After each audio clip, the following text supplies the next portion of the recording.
Oh guys, grabe, sobrang laki ng mangga. Pag tingnan yung kamay ko, hindi ko na siya mahawakan. Sobrang laki. Mahahawakan pero hindi yung buo. What I mean is cherries. Ayan.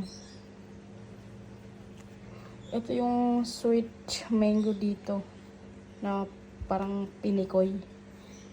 Bumili ako ng 2 piraso. Ayan. Tingnan mo.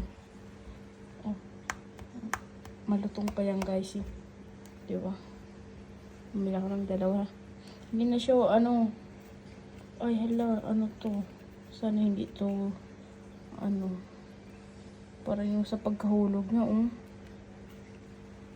mali na namin yung napili natin guys. Ayan, yung lalaki. Diba tingnan mo? Hindi ko mahawakan ng buo.